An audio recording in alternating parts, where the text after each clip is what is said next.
السلام عليكم ورحمة الله وبركاته. نحمده نصلي على رسول الكريم. أما بعد فقد قال الله تعالى في القرآن العليم والفرقان المجيد بعد أعوذ بالله من الشيطان الرجيم بفضل بسم الله الرحمن الرحيم. إن الله وملائكته يصلون على النبي يا أيها الذين آمنوا صلوا عليه وسلموا تسليما. اللهم صل على سيدنا محمد وعلى آل سيدنا محمد وبارك وسلم عليه. صدق الله العلي العليم. وقال نبينا رسول الله صلى الله عليه وسلم من عاد لي وليا فقد آذنته بالحرب أو كما قال عليه الصلاة والسلام. புகழும் புகழ்ச்சியும் நம்மை படைத்து பரிபாலித்துக் கொண்டிருக்கின்ற அல்லாஹ்வுக்கே உரித்தாகட்டுமாக. மேலும் சாந்தியும் சமாதானமும் நம் ஈருலக சர்தாரே ரசூலே கரீம் ஸல்லல்லாஹு அலைஹி வஸல்லம் அவர்களின் மீதும் அவர்களை சற்றும் தவறாமல் பின்பற்றி வாழ்ந்த உத்தம சத்திய சஹாபாக்கள், தாபிஈன்கள், தபா தாபிஈன்கள், மேலும் நல்லதோர் மஜ்லிஸில் அமர்ந்திருக்கும் நம் அனைவர்களின் மீதும் உரித்தாகட்டுமாக. இறைநேசர்கள் என்றால் யார் என்ற கேள்வியை கேட்கக்கூடிய நிலைக்கு தள்ளிவிட்டார்கள் இக்காலகட்டத்தில் இருக்கக்கூடிய குழப்பவாதிகள். இக்காலகட்டத்தில் இரண்டு விதமான பிரிவுகள் இருந்து கொண்டிருக்கின்றார்கள். ஒரு பிரிவு இறைநேசர்கள் என்பவர்கள் இருக்கின்றார்கள் என்றும், மற்றொன்று பிரிவு இறைநேசர்கள் என்பவர்கள் இல்லை என்றும் கூறிக்கொண்டிருக்கின்றார்கள். முதலில் நாம் அறிந்து கொள்ள வேண்டிய விஷயம் என்னவென்றால், அல்லாஹ்வும் ரசூலும் இறைநேசர்களை பற்றி என்ன கூறியிருக்கிறார்கள் என்பதை அறிந்து கொண்டால் மட்டும்தான் இறைநேசர்கள் என்பவர்கள் யார் என்பதை அறிந்து கொள்ள முடியும். அல்லாஹ் தன் திருமறை அழகாக கூறியிருக்கின்றான், அலா இன்னா அவுலியா அல்லாஹும் அலாஹும் யஹ்ஸனூன், அறிந்து கொள்ளுங்கள், நிச்சயமாக வலிமார்கள் இறைநேசர்கள் என்பவர்கள் அவர்களுக்கு கவலையும் இல்லை பயமும் இல்லை என்பதாக கூறியிருக்கின்றான். ஏன் தெரியுமா? அவர்கள் தங்களுடைய வாழ்க்கையை அல்லாஹ்விடம் ஒப்படைத்து வாழ்ந்து விடுகிறார்கள். அதன் காரணமாக தான் அல்லாஹ்வே அவர்களுக்கு கவலையும் இல்லை பயமும் இல்லை என்பதாக கூறி காட்டுகின்றான். பொதுவாக வலிமார்களை பற்றி பேசும் பொழுது நம்ம இந்த ஒரு ஆயத்தை சொல்லி சுருக்கிக் கொள்கிறோம். ஆனால் அல்லாஹ் தஆலா இந்த ஆயத்தோட ஆரம்பத்தில் தான் வலிமார்களை பற்றி சொல்லும்போது இப்படி சொல்லி காட்டுகின்றான், வல்லதீன ஆமனு, அவர்கள் ஈமான் கொண்டிருப்பார்கள். எப்படி என்றால் அல்லாஹுவையும் ரசூலையும் மலக்குமார்களையும் குர்ஆனையும் நபிமார்களும் ஈமான் கொண்டிருப்பார்கள். மேலும் வகானியத்தகூன், தக்வா உடையவர்களாகவும் இறையச்சமுடையவராக இருப்பார்கள் என்று அல்லாஹ் தஆலா கூறி காட்டுகின்றான். அப்படிப்பட்டவர்கள்தான் வலிமார்கள் என்று அல்லாஹ் தஆலா தன் குர்ஆனில் கூறி காட்டுகின்றான்.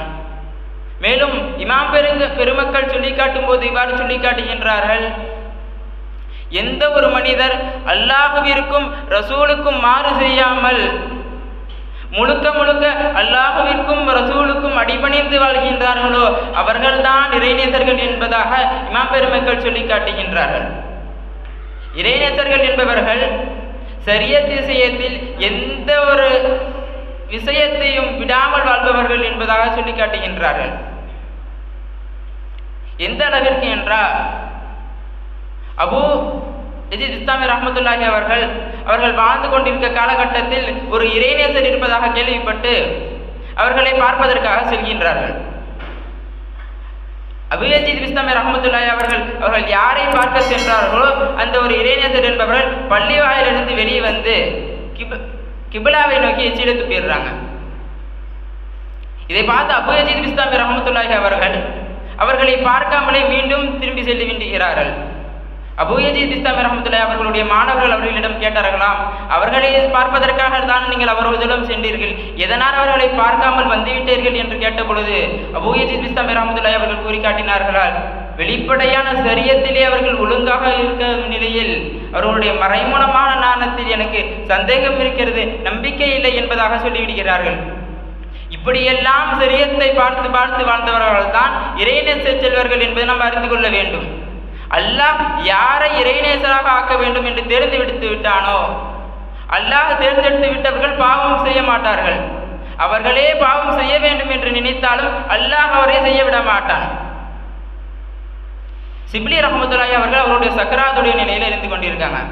சக்கராத்துடைய நிலை பற்றி சொல்லும்போது இப்படி சொல்லி காட்டுறாங்க, ஒரு உயிரோடு இருக்கக்கூடிய ஒரு ஆடை தலைகீழ தொங்க விட்டு தோலை பிடிச்சா எந்த ஒரு துன்பம் ஏற்படுமோ அப்படிப்பட்ட நிலை தான் அந்த சக்கராத்துடைய நிலை என்று சொல்லி காட்டுகிறார்கள். அப்படிப்பட்ட ஒரு நிலையில் இருந்து கொண்டு இமாம் ஜுபைரி ரஹ்மத்துல்லாஹி அவர்கள் தன்னுடைய பணியாளரை அழைத்து தொழுகைக்கு எவ்வாறு ஒழுவு செய்வோமோ அவ்வாறு ஒழுவு செய்து விடுங்கள் என்று சொல்லி காட்டுகிறார்கள்.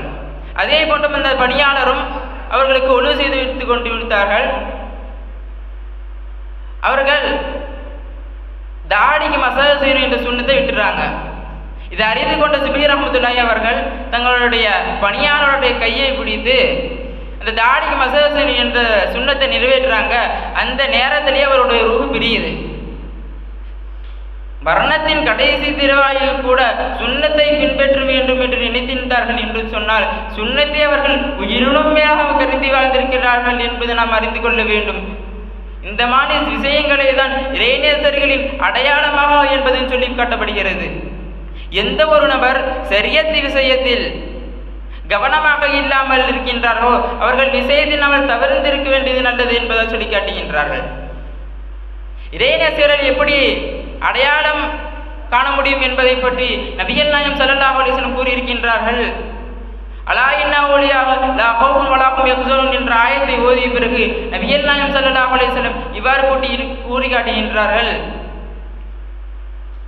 யذ்குருல்லாஹு பிஹி ருஹியதிஹிம், யாரை பார்த்தால் அல்லாஹ்வுடைய ஞாபகம் வருகிறதோ அவர்களை தான் இறைநேசர் என்பதாக சொல்லி காட்டுகின்றார்கள். மேலும் ஹஜ்ஜத் விதாவிலே கடைசி ஹஜ்ஜிலே நபிகள் நாயகம் ஸல்லல்லாஹு அலைஹி வஸல்லம் இருந்திருக்கிற நேரத்தில் சஹாபாக்களை பார்த்து கேட்டார்களாம், உங்களில் சிறந்தவர்கள் யார் என்று நான் கூறட்டுமா என்று கேட்டார்கள். அதற்கு சஹாபாக்கள் கூறுங்கள் யார் ரசூலல்லாஹ் என்று கூறும்போது நபி ஸல்லல்லாஹு அலைஹி வஸல்லம் கூறினார்கள், உங்களில் சிறந்தவர்கள் யார் என்றால் யாரை பார்த்தால் அல்லாஹ்வுடைய ஞாபகம் வருகிறதோ அவர்கள்தான் உங்களில் சிறந்தவர்கள் என்பதாக சொல்லி காட்டுகின்றார்கள். அப்படிப்பட்ட வாழ்க்கையை வாழ்ந்தவர்கள் தான் இறைநேச செல்வர்களே என்பதை நாம் அறிந்து கொள்ள வேண்டும். ஆகையால் கண்ணியத்துடைய அல்லாஹ் நல்லையார்களே, இந்த நேரத்தில் நாம் அறிந்து கொள்ள வேண்டிய விஷயம் என்னவென்றால் இறைநேசர்கள் என்பவர்கள் அல்லாஹ்விற்கும் ரசூலுக்கும் மாறு செய்யாமல் அல்லாஹ்விற்கும் ரசூலுக்கும் முழுமையாக அடிபணிந்து வாழ்பவர்கள் இறைநேசர்கள் என்பதை நாம் அறிந்து கொள்ள முடிகிறது. ஆகையால் வரக்கூடிய காலங்களில் இறைநேசர்கள் எப்படி வாழ்ந்தார்களோ ஷரியத்திலும் சுன்னத்திலும் மேலும் அவர்களுடைய துவாவை பெறக்கூடிய பாக்கியத்தை வல்ல ரஹ்மான் உங்களுக்கும் எனக்கும் தந்தரில் புரிவானாக. வாஹிரு தஅவானா அல்ஹம்துலில்லாஹி ரப்பில் ஆலமீன். அஸ்ஸலாமு அலைக்கும் வரஹ்மத்துல்லாஹி வபரகாத்துஹு.